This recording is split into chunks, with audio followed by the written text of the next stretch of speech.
আসসালামু আলাইকুম। আপনি কি কৃষক? আপনি কি সরকারের একটা ফ্যামিলি কার্ড পাইছেন? আলহামদুলিল্লাহ, আলহামদুলিল্লাহ। আপনি সরকারের একটা সুবিধা পেয়ে গেছেন। আলহামদুলিল্লাহ। এখন আপনার খেতে পানি দেওয়া দরকার, তেল নাই। সরকারের কাছে আবেদন জানাবেন, সরকার বলবে আপনাকে তো ফ্যামিলি কার্ড দেওয়া হয়েছে।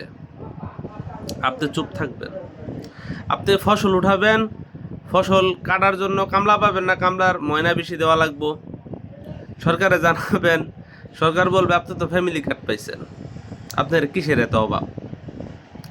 আপনি যখন আপনার পণ্য বিক্রি করার জন্য ন্যায্য মূল্য পাবেন না, তখন সরকারে যখন জানাবেন যে ন্যায্য মূল্য চাই, তখন তারা বলবে আপনি তো ফ্যামিলি কার্ড পাইছেন, এত টেনশনের কি আছে। কৃষক কার্ড পাইছেন, এত টেনশনের কি আছে। আপনি যখন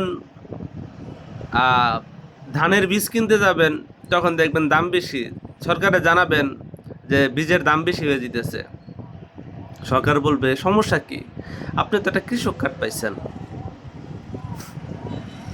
আপনি আপনি সার কিনতে যাবেন, দেখবেন দাম বেশি, বলবেন যে সারের দাম বেশি কেন, তখন তারা বলবে যে আপনি তো কৃষক কার্ড পাইছেন, এত টেনশনের কি আছে।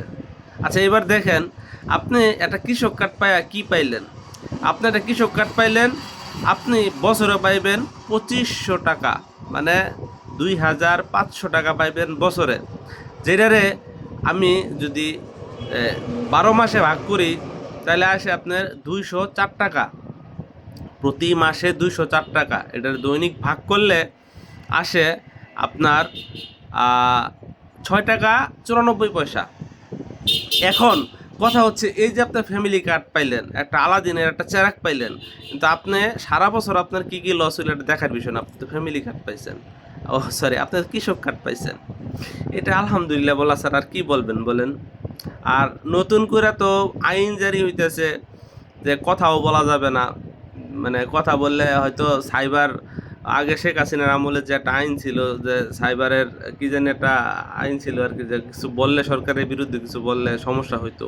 ভাই, সরকারের বিরুদ্ধে আর কি বলবো, সরকার যেটা দিছে এটার প্রশংসা করতেছি, তাই না?